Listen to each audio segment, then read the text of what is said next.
Welcome to Educlick your online study partner. Good evening दोस्तों, कैसे हो आप लोग?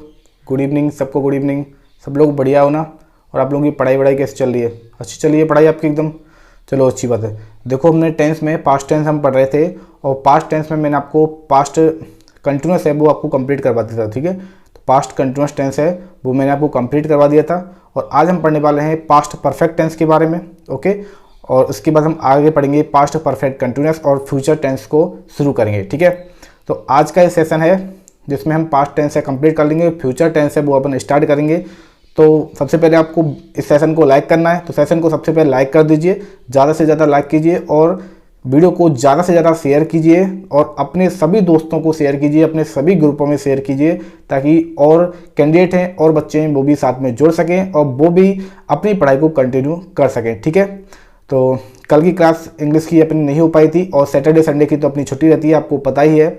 तो आज से अपन क्लास है वो कंटिन्यू करते हैं और आज हम पढ़ने वाले हैं पास्ट परफेक्ट टेंस को। ठीक है, देखिए लिख देता हूँ, आज की क्लास में हम पढ़ेंगे पास्ट परफेक्ट टेंस। देखिए, पास्ट परफेक्ट टेंस को कहा जाता है पास्ट का पास्ट, यानी कि पास्ट ऑफ द पास्ट, यानी कि ये भूतकाल का भी भूतकाल होता है।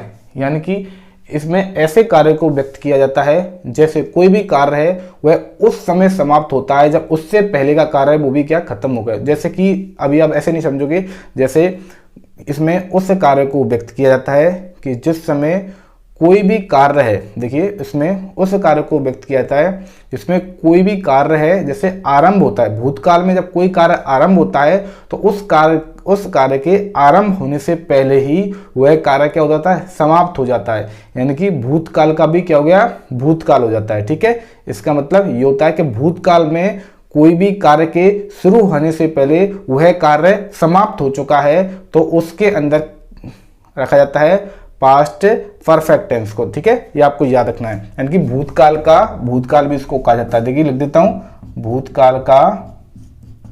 भूतकाल इसको कहा जाता है। किसको कहा जाता है?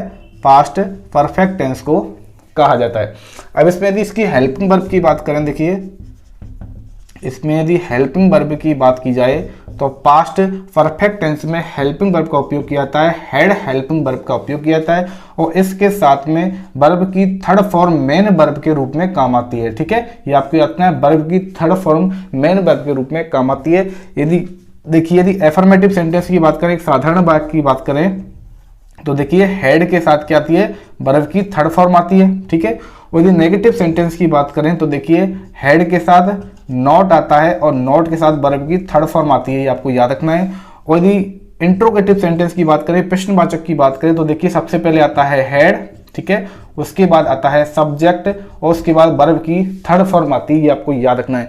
यदि इंट्रोगेटिव और नेगेटिव इन दोनों का कॉम्बिनेशन बना के बात करें, यानी कि नेगेटिव और इंट्रोगेटिव दोनों की बात की जाए तो देखिए हेड आएगा, हेड के बाद सब्जेक्ट आएगा, ठीक है, सब्जेक्ट के बाद नॉट आएगा और नॉट के बाद वर्ब की थर्ड फॉर्म आएगी। इस तरह से इससे क्या है, वाक्य बनते हैं, कोई भी सेंटेंस का निर्माण होता है। अब देखिए कि पास्ट परफेक्ट टेंस का उपयोग कहाँ कहाँ पर किया जाता है, कौन कौन से वाक्य में पास्ट परफेक्ट टेंस का उपयोग किया जाता है। देखिए दो तरह के क्लॉज होते हैं, एक तो होता है मेन क्लॉज यानी कि दो वाक्य होते हैं एक मिश्रित वाक्य में। ठीक है, तो एक तो हो गया मेन क्लॉज और दूसरा एक क्लॉज होता है जिसमें उपयोग किया जाएगा व्हेन का या फिर बिफोर का। किसका? व्हेन या बिफोर का। तो देखिए यदि किसी भी क्लॉज में जिसमें व्हेन और बिफोर का उपयोग किया जाता है उसमें यदि पास्ट इंडेफिनिट टेंस का उपयोग हो रहा है तो इस मेन क्लॉज में हमेशा आपको याद रखना है क्या आएगा, पास्ट परफेक्ट टेंस का उपयोग होगा। किसमें? पास्ट परफेक्ट टेंस का उपयोग होगा। ठीक है, ये आपको याद रखना है। इसका कुछ एग्जांपल मैं आपको करवा देता हूं, किस प्रकार से इसके एग्जांपल आते हैं। देखिए इसके एग्जांपल मैं आपको करवा देता हूं। देखिए, the patient had died before the doctor came. The patient had died before the doctor केम। यानी कि इसका मतलब होता है कि पेशेंट यानी कि कोई भी मरीज था हैड डाइड, वो मर गया था बिफोर यानी पहले द डॉक्टर केम, डॉक्टर आता उससे पहले ही मरीज है वो मर गया था। तो देखिए जब किसी भी सेंटेंस में जब व्हेन और बिफोर वाले क्लोज में, ये बिफोर वाला क्लोज होता है, इसमें जब पास्ट इंडेफिनिट का उपयोग किया जाता है, ये कैम क्या है, वर्ब की सेकंड फॉर्म है, और किसी भी साधारण वाक्य में वर्ब की सेकंड फॉर्म जब भी काम आती है तो वहां पर पास्ट इंडेफिनिट टेंस होता है।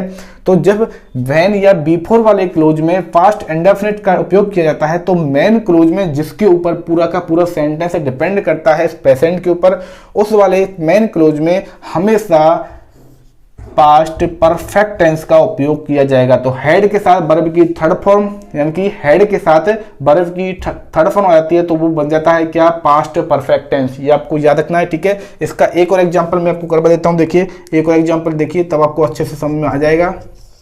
देखिए एक और एग्जांपल है, देखिए कि the picture had started when I reached the cinema hall. The picture had started when I reached the cinema hall। देखिए इस सेंटेंस का मतलब होता है कि द पिक्चर यानी कि जो कोई भी मूवी थी, कोई पिक्चर चल रही थी, वो स्टार्ट हो गई थी व्हेन जब मैं पहुंचा था, I reached the cinema hall, यानी कि मेरे सिनेमा हॉल पहुंचने से पहले ही, ठीक है, जब मैं सिनेमा हॉल पहुंचा था उससे पहले ही वो पिक्चर है वो स्टार्ट हो गई थी। इसका अर्थ ये निकलता है। तो देखिए मैंने आपको बताया था कि जब व्हेन या बिफोर वाले क्लॉज में जब वर्ब की सेकंड फॉर्म यानी कि पास्ट इंडेफिनिट टेंस का उपयोग होता है तो इस मेन क्लॉज में हमेशा वर्ब की थर्ड फॉर्म के साथ हेड का उपयोग होगा, यानी कि पास्ट परफेक्ट टेंस का उपयोग किया जाता है, ठीक है। तो एक टाइप तो इस तरह से यूज होता है पास्ट परफेक्ट टेंस का। दूसरी बात करें तो देखिए जब मेन क्लॉज में, देखिए जब अब की बात देखिए, जब मेन क्लॉज में जब पास्ट इंडेफिनिट टेंस का उपयोग होता है, किसमें, जब मेन क्लॉज में ही पास्ट इंडेफिनिट टेंस का उपयोग हो रहा है, पास्ट इंडेफिनिट का टेंस का उपयोग होता है मेन क्लॉज में, और जब मेन क्लॉज में पास्ट इंडेफिनिट टेंस का उपयोग होता है तो बिफोर वाले क्लॉज में, सॉरी आफ्टर वाले क्लॉज की बात होगी। देखिए तो आफ्टर वाले clause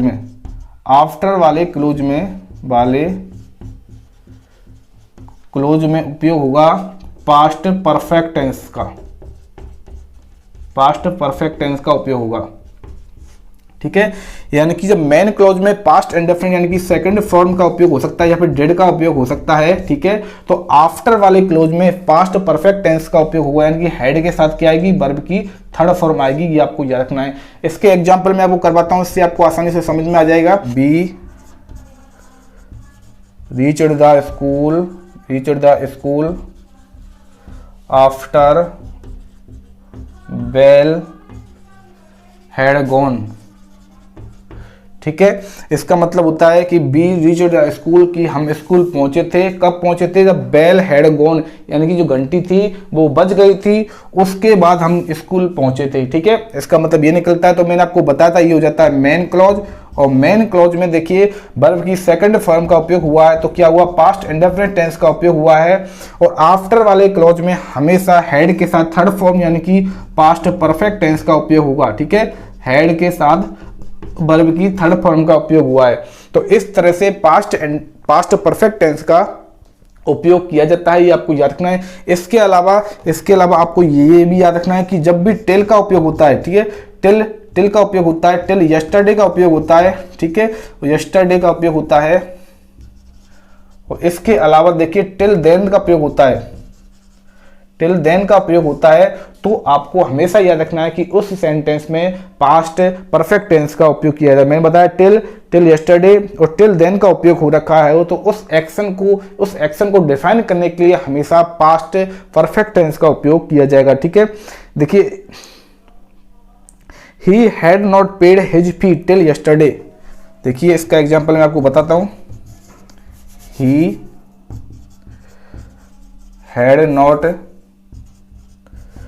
his fee till yesterday, ठीक है। यानी कि देखिए टिल का उपयोग हुआ है, ठीक है। टिल का उपयोग परफेक्ट टेंस में किया था और यस्टरडे पास्ट का शो किया तो ये बन गया पास्ट परफेक्ट टेंस, ठीक है, पास्ट परफेक्ट टेंस। देखिए टिल का उपयोग मैंने प्रेजेंट परफेक्ट में बताया था, लेकिन वहां पर प्रेजेंट से लेटर कोई ना कोई वर्ड आएगा, इसमें पास्ट से लेटर वर्ड क्या है, यस्टरडे आया है, ठीक है। तो इसलिए ये पास्ट परफेक्ट टेंस को शो करेगा। और पास्ट परफेक्ट टेंस में देखिए, पास्ट परफेक्ट टेंस में ही हैड नॉट पेड, देखिए यहां पर क्या आएगा, he had not paid his fee, ठीक है। तो इसमें पास्ट परफेक्ट टेंस में देखिए हैड के साथ वर्ब की थर्ड फॉर्म आई है, ये तो हैड हो गया, ये क्या हेल्पिंग वर्ब हो गई, और ये मेन वर्ब हो गई। मेन वर्ब में क्या है, वर्ब की थर्ड फॉर्म है, ठीक है। क्या है, V3 का उपयोग किया गया है, पे, पेड, पेड, ठीक है। इस प्रकार से थर्ड फॉर्म का उपयोग किया गया है। तो ही हैड नॉट पेड, ठीक है, उसने पेड नहीं की थी अपनी फी टिल यस्टरडे, ठीक है, उसने यस्टरडे तक अपनी फी थी वो पे नहीं की थी, यानी कि उसका भुगतान नहीं किया गया था उसके द्वारा। तो इसका मतलब ये निकलता है। तो इस तरह से भी जब भी टिल यस्टरडे और टिल देन का उपयोग हुआ, आपको याद रखना है कि इसमें पास्ट परफेक्ट टेंस का उपयोग किया जाएगा, ठीक है। इस तरह से ये हो जाते हैं पास्ट परफेक्ट टेंस के कुछ एग्जांपल मैंने आपको करवाए। साथ में पास्ट परफेक्ट टेंस के बारे में आपको मेन तो यही याद रखना है कि इसमें हेड के साथ वर्ब की थर्ड फॉर्म का उपयोग किया जाता है, ये आपको इसमें याद रखना है, ठीक है। हेड के साथ वर्ब की थर्ड फॉर्म का उपयोग किया जाता है किसके अंदर, पास्ट परफेक्ट टेंस के अंदर, ठीक है। मैंने आपको क्या बताया था पास्ट परफेक्ट टेंस के अंदर, जब मेन क्लॉज में आपको याद रखना है कि जब देखिए जब बिफोर या व्हेन वाले क्लॉज में पास्ट इंडेफिनिट टेंस का उपयोग किया जाता है तो मेन क्लॉज में पास्ट परफेक्ट टेंस का उपयोग करेंगे, और जब मेन क्लॉज में पास्ट इंडेफिनिट टेंस का उपयोग किया जाता है तो आफ्टर वाले क्लॉज में पास्ट परफेक्ट टेंस का उपयोग करेंगे। इसके अलावा देखिए टिल देन और टिल यस्टरडे वाले वाक्यों में भी हमेशा पास्ट परफेक्ट टेंस का उपयोग किया जाएगा, ठीक है। इसके कुछ और एग्जांपल मैं आपको देता हूं जो आपको करने हैं, और साथ में ग्रुप में उनका आंसर आपको मुझे लिखकर बताना होगा, ठीक है, कि उनमें correct form of the verb है, सही क्या फिल करनी है आपको, ठीक है। तो कुछ एग्जांपल मैं आपको बताता हूं किसके, पास्ट परफेक्ट टेंस के। इसके बाद हम पढ़ते हैं आगे पास्ट परफेक्ट कंटिन्यूअस टेंस को। ओके, ये मैं रफ कर देता हूं। देखिए ये आपके लिए होमवर्क है, ये आपके लिए होमवर्क है, ठीक है। इनका आंसर मुझे आप टेलीग्राम ग्रुप पर सेंड करोगे, और ये 3 एग्जांपल हैं, मैं आपको एक बार पढ़ के बता देता हूँ। He finish his work before his friend arrived. Next है B went to the office after the rain stop. He not revise his courses till then, ठीक है। ये आपके लिए 3 एग्जाम्पल हैं, इनमें आपको सही correct form of the verb भरनी है, ठीक है। Correct form of the verb आप भरनी है, आपको फिल करनी है, और आप अपनी नोटबुक में इनको लिखकर राइट आंसर लिखोगे और साथ में फोटो क्लिक करके ग्रुप में जरूर डालोगे, ठीक है, डालना मत भूलना। अब देखिए नेक्स्ट टेंस हम पढ़ते हैं। नेक्स्ट टेंस है देखिए past perfect continuous, past perfect continuous, ठीक है। तो पास्ट परफेक्ट कंटिन्यूअस में ऐसे एक्शन आते हैं, ऐसे कार्य आते हैं, ऐसे कार्य होते हैं, जो कोई कार्य होता है वो भूतकाल में ही प्रारंभ हो, भूतकाल में ही क्या हो, प्रारंभ होकर भूतकाल में ही जारी हो, भूतकाल में प्रारंभ हुआ हो और भूतकाल में ही जारी हो, यानी कि वो भूतकाल में ही चला हो, भूतकाल में ही जारी हो, ठीक है। तो उन एक्शंस को रिप्रेजेंट करने के लिए पास्ट परफेक्ट कंटिन्यूअस टेंस का उपयोग किया जाता है, ठीक है। यदि पास्ट परफेक्ट कंटिन्यूअस टेंस की यदि हेल्पिंग वर्ब की बात की जाए तो देखिए हैड बीन हेल्पिंग वर्ब का उपयोग किया जाता है, और मेन वर्ब की बात की जाए तो साथ में वर्ब की फर्स्ट फॉर्म के साथ आईएनजी यूज में आता है। किसमें, वर्ब की फर्स्ट फॉर्म के साथ आईएनजी यूज में आता है, ठीक है। यदि इसके एक सिंपल बात की बात करें, एक एफर्मेटिव सेंटेंस की बात करें, ठीक है, तो एफर्मेटिव सेंटेंस में देखिए हेड के साथ बीन आएगा, साथ में वर्ब की फर्स्ट फॉर्म के साथ आईएनजी काम में आएगा, ठीक है। ये आपको याद रखना है। एक सिंपल साधारण टेंस की बात कर रहा हूं, ठीक है। यदि एक नेगेटिव सेंटेंस की बात करें तो देखिए हेड आएगा, हेड के साथ नॉट आएगा, नॉट के बाद बीन आएगा, और बीन के बाद वर्ब की फर्स्ट फॉर्म के साथ आईएनजी आएगा, ठीक है।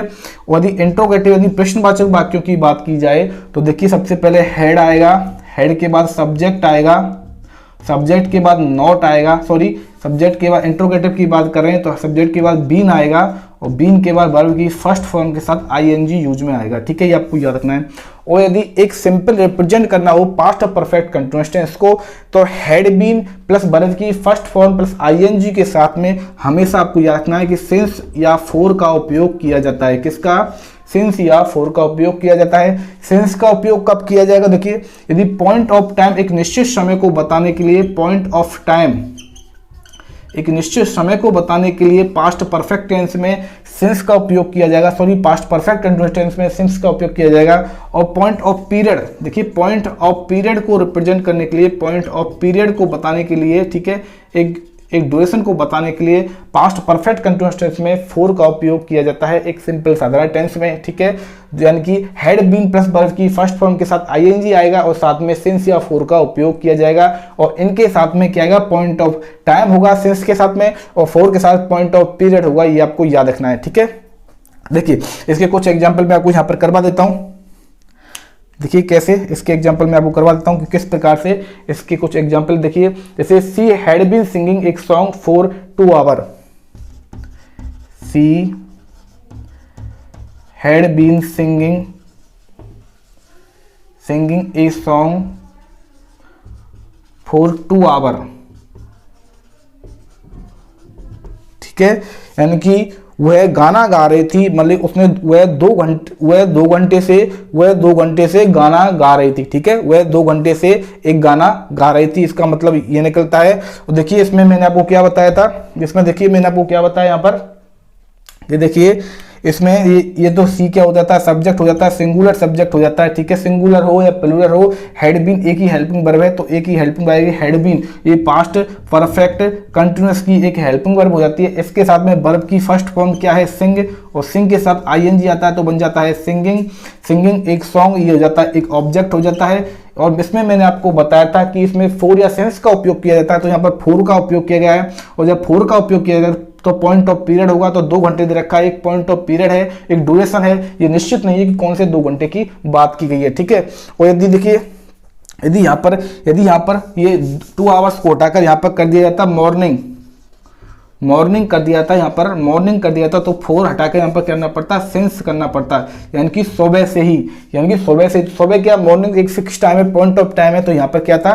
सिंस मॉर्निंग आ जाता। तो एक simple past perfect continuous tense में इस तरह का सेंटेंस बनता है। आपको याद रखना, सब्जेक्ट के बाद हैड बीन के साथ वर्ब की फर्स्ट फॉर्म का आईएनजी आता है, और सिंस या फोर के साथ कोई पॉइंट ऑफ पीरियड आएगा या पॉइंट ऑफ टाइम आएगा, ठीक है। पॉइंट ऑफ टाइम तो सिंस यूज करेंगे, और पॉइंट ऑफ पीरियड एक ग्रुप को, एक ड्यूरेशन को देखेंगे तो फोर का उपयोग किया जाता है।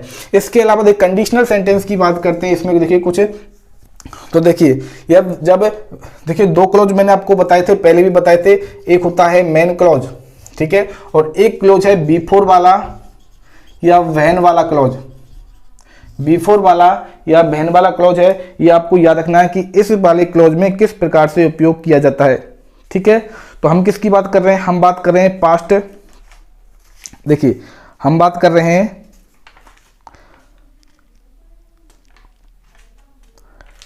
पास्ट परफेक्ट कंटीन्यूअस टेंस की बात कर रहे हैं, ठीक है। तो पास्ट परफेक्ट कंटीन्यूअस टेंस में व्हेन या बिफोर वाली जो क्लोज होती है, उसमें यदि पास्ट इंडेफिनिट टेंस दे रखी होती है, उसमें यदि पास्ट इंडेफिनिट टेंस दे रखी होती है, देखिए बिफोर या जो व्हेन वाली क्लोज है इसमें दे रखी है पास्ट इंडेफिनिट, कौन सी दे रखी है? पास्ट इंडेफिनिट दे रखी है, ठीक है, पास्ट इंडेफिनिट दे रखी है। और मेन क्लोज में सिंस और फोर का उपयोग किया गया है, किसका? मेन क्लोज में सिंस और फोर के साथ टाइम का उपयोग किया गया है, किसका उपयोग किया गया है? टाइम का उपयोग किया गया है। तो इस मेन क्लोज में ही पास्ट परफेक्ट कंटीन्यूअस टेंस का उपयोग किया जाएगा, यानी कि हैड बीन के साथ वर्ब की फर्स्ट फॉर्म आएगी, वर्ब की फर्स्ट फॉर्म यानी कि B1 प्लस ING का उपयोग किया जाएगा, ये आपको याद रखना है, ठीक है। कब बताया था? बिफोर और व्हेन वाले क्लॉज में जब पास्ट इंडेफिनिट दे रखा होता है और मेन क्लॉज में सिंस और फोर के साथ कोई भी टाइम दे रखा होता है, तो मेन क्लॉज में पास्ट परफेक्ट कंटीन्यूअस टेंस का उपयोग किया जाएगा, ठीक है। इसके कुछ एग्जाम्पल मैं आपको करवा देता हूं जिससे आपको आसानी होगी आपको समझने में। देखिए एग्जाम्पल देखिए कि he had been sleeping for 2 hours when the thieves went into his house. तो देखिए ही हैड बीन स्लीपिंग, वह सो रहा था, हैड बीन स्लीपिंग, ठीक है, he had been sleeping for 2 hours, for 2 hours when, उसके बाद है the thieves went into the house, the thieves went into the house, ठीक है, यानी कि जब चोर थे गए थे इनटू द हाउस, यानी कि चोर जब उसके घर में गए थे तो ही हैड बीन स्लीपिंग, वह सो रहा था, वह 2 घंटे से सो रहा था, ठीक है, वह 2 घंटे से सो रहा था जब चोर उसके घर में गए थे, वह 2 घंटे से सो रहा था, पिछले 2 घंटे से वो काम कर रहा था, ठीक है, और वो अभी भी जारी है, चोर जा चुके हैं तब भी वो सो ही रहा है। तो मैंने आपको क्या बताया था कि भूतकाल में कोई कारण आरंभ हुआ है और भूतकाल में अभी भी जारी है, यानी कि वो पहले सो रहा था और पहले सो रहा था और भूतकाल में यानी पास्ट में ही चोर आए थे उस समय भी वो सो रहा था, लगातार जारी था वो कार्य, तो उसमें पास्ट परफेक्ट कंटीन्यूअस टेंस का उपयोग किया जाएगा। मैंने आपको ये भी अभी बताया था कि व्हेन या बिफोर वाले क्लॉज में, जब व्हेन या बिफोर वाले क्लॉज में जब पास्ट इंडेफिनिट यानी कि वर्ब की सेकंड फॉर्म का उपयोग हुआ है, पास्ट इंडेफिनिट टेंस का उपयोग होता है। इसमें क्या है, पास्ट इंडेफिनिट है और इसके अलावा जो मेन क्लॉज होता है उसमें फॉर के साथ में कोई टाइम दे रखा होता है, तो टाइम क्या दे रखा है, 2 आवर्स दे रखा है, तो ये क्या है, पॉइंट ऑफ ड्यूरेशन दे रखी है, ठीक है, ये क्या दे रखा है, सॉरी ये दे रखा है आपको पॉइंट ऑफ पीरियड दे रखा है, एक ड्यूरेशन दे रखी है, पीरियड दे रखा है, तो उसमें हमेशा मेन क्लॉज में हैड बीन के साथ वर्ब की फर्स्ट फॉर्म के साथ आईएनजी यूज में आएगा, कि पास्ट परफेक्ट कंटीन्यूअस टेंस ये हो जाता है, ठीक है। इस तरह से हम पास्ट परफेक्ट टेंस को पढ़ेंगे। पास्ट परफेक्ट टेंस में मैंने आपको बताया था कोई भी कार्य भूतकाल में शुरू होता है और भूतकाल में भी जारी रहता है, साथ में हैड बीन प्लस वर्ब की फर्स्ट फॉर्म के साथ आईएनजी का उपयोग किया जाता है और इसके साथ में टाइम को रिप्रेजेंट करने के लिए सिंस और फॉर का उपयोग किया जाता है, पॉइंट ऑफ टाइम के लिए सिंस और पॉइंट ऑफ पीरियड के लिए फॉर का उपयोग किया जाता है, ठीक है। ये हो जाता है पास्ट परफेक्ट कंटीन्यूअस टेंस, ठीक है। अब इसके बाद हम पढ़ते हैं फ्यूचर टेंस को स्टार्ट करते हैं और फ्यूचर इंडेफिनिट टेंस को पढ़ते हैं, ठीक है। ये मैं रफ कर देता हूं। देखिए अब हम पढ़ते हैं future indefinite tense, future indefinite tense. तो देखिए फ्यूचर इंडेफिनिट टेंस में उस कार्य के बारे में बताया जाता है जो अभी होना हो, यानी कि जो आगे होने वाला होता है, यानी कि हम कह सकते हैं कि भविष्य में होने वाले वर्तमान कार्य, भविष्य में होने वाले सामान्य कार्य को रिप्रेजेंट करने के लिए फ्यूचर इंडेफिनिट टेंस का उपयोग किया जाता है, ठीक है। इसकी हेल्पिंग वर्ब की बात करें तो देखिए इसकी हेल्पिंग वर्ब होती है शैल और विल। शैल और विल हेल्पिंग वर्ब के साथ वर्ब की फर्स्ट फॉर्म का उपयोग किया जाता है, ठीक है। वर्ब की फर्स्ट फॉर्म का उपयोग किया जाता है। अब देखिए शैल का उपयोग कहां पर कहते हैं और विल का उपयोग कहां पर किया जाता है। तो देखिए शैल का उपयोग किया जाता है आई और बी के साथ, किसके साथ, आई और बी के साथ हमेशा शैल का उपयोग किया जाता है और बाकी सब के साथ, देखिए बाकी सब के साथ उपयोग किया जाता है, ठीक है, अन्य के साथ विल का उपयोग किया जाता है, अन्य सभी के साथ विल का उपयोग किया जाता है, चाहे वो कोई भी प्रोनाउन हो इन आई और बी के अलावा, ठीक है, यानी कि ही हो, सी हो, इट हो, दे हो, यू हो, इन सब के साथ विल का उपयोग करेंगे, या कोई अन्य कोई और भी सब्जेक्ट हो सबके साथ विल का उपयोग किया जाता है, ठीक है। केवल आई और बी के साथ शैल का उपयोग किया जाता है। देखिए तो कोई भी एफर्मेटिव सेंटेंस में कैसे उपयोग होगा, शैल या वी होगा, सॉरी शैल या विल होगा, इसके साथ में वर्ब की फर्स्ट फॉर्म का उपयोग किया जाएगा, ठीक है। एक नेगेटिव सेंटेंस की बात करते हैं तो देखिए शैल या विल के साथ में नॉट का प्रयोग होगा और साथ में वर्ब की फर्स्ट फॉर्म का ही उपयोग किया जाएगा, यूज किया जाएगा। इंट्रोगेटिव प्रश्नवाचक की बात की जाए तो देखिए शैल या विल के बाद आएगा सब्जेक्ट और सब्जेक्ट के बाद आएगी वर्ब की फर्स्ट फॉर्म, ठीक है। तो इस तरह से फ्यूचर इंडेफिनिट टेंस में इसका उपयोग होता है। इसके कुछ एग्जाम्पल कर लेते हैं और इसके अलावा हम इन वाक्यों में टुमारो, नेक्स्ट डे, ठीक है, नेक्स्ट डे, मंथ, ठीक है, वीक आदि आते हैं तो फ्यूचर इंडेफिनिट टेंस को ये रिप्रेजेंट करता है। इसके कुछ एग्जाम्पल मैं आपको बताता हूँ, इससे आपको आसानी से समझ में आ जाएगा। देखिए, I will go to, I will, sorry will नहीं आएगा, I shall go to Agra tomorrow, यानी कि मैं आगरा जाऊंगा कल, यानी कि मैं कल आगरा जाऊंगा। ठीक है, एक भविष्य में होने वाले सामान्य कार्य को बता रहा है कि कल जो कार्य होना हुआ उसके बारे में बताया जाए कि मैं भाई कल आगरा जाऊंगा। ठीक है, तो इस तरह से इसके एग्जाम्पल हो जाते हैं। इसमें टुमारो का उपयोग हुआ है, यानी कि मैंने आपको बताया था ये टुमारो किसको रिप्रेजेंट करता है, फ्यूचर को रिप्रेजेंट करता है। ठीक है, फ्यूचर इंडेफिनिट में इसका उपयोग किया जाता है। और सेल के साथ, सेल का उपयोग कहां पर होगा, देखिए सेल का उपयोग हुआ आई के साथ, और वर्ब की क्या आएगी, फर्स्ट फॉर्म, ये आपको याद रखना है। इसके अलावा देखिए क्लोज की बात की जाए तो देखिए, यदि किसी एक क्लोज में यदि बात करें, देखिए यदि एक ऐसा क्लोज है जो इफ से स्टार्ट होता है, ठीक है, और या अनटिल या अनलेस से स्टार्ट होता है, अनलेस या टिल से स्टार्ट होता है, ठीक है, और इस क्लोज में यदि दे रखा होता है present indefinite tense, present indefinite tense दे रखा होता है, इंडेफिनिट टेंस दे रखा होता है, तो जो दूसरा जो क्लोज होता है, दूसरा जो क्लोज होता है उस क्लोज में हमेशा उपयोग किया जाएगा फ्यूचर इंडेफिनिट टेंस का। ठीक है, फ्यूचर इंडेफिनिट टेंस का उपयोग किया जाता है। देखिए जैसे कैसे, इसके एग्जांपल में आपको बताता हूं, इससे आपको समझ में आ जाएगा। देखिए, ऐसे एक्शन जिनमें इफ, अनलेस, ठीक है, और टिल आदि एडवर्ब वाले क्लोज का उपयोग किया जाता है, और जिसमें प्रेजेंट इंडेफिनिट टेंस उपयोग में आता है, ठीक है, यूज में आता है, और तो दूसरे वाले क्लोज में हमेशा दूसरे वाले क्लोज में हमेशा फ्यूचर इंडेफिनिट टेंस उपयोग में लिया जाएगा, यानी कि वहां पर सेल या बिल के साथ वर्ब की फर्स्ट फॉर्म है वो काम में आएगी। तो देखिए इसका एक एग्जांपल मैं आपको बताता हूं, if he works hard he will pass, if he works hard,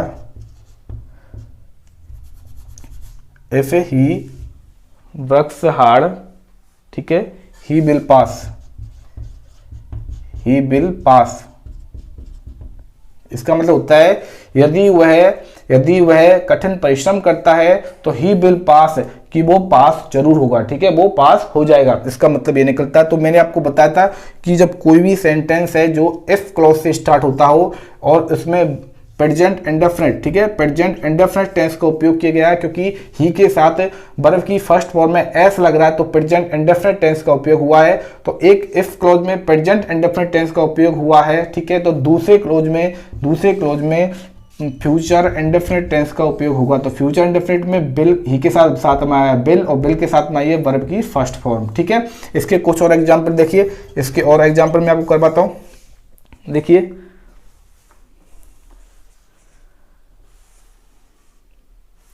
till you reach the station in time, till you reach the station in time, ठीक है, ये एक क्लोज हो जाता है। दूसरा क्लोज है you will not catch the train, you will not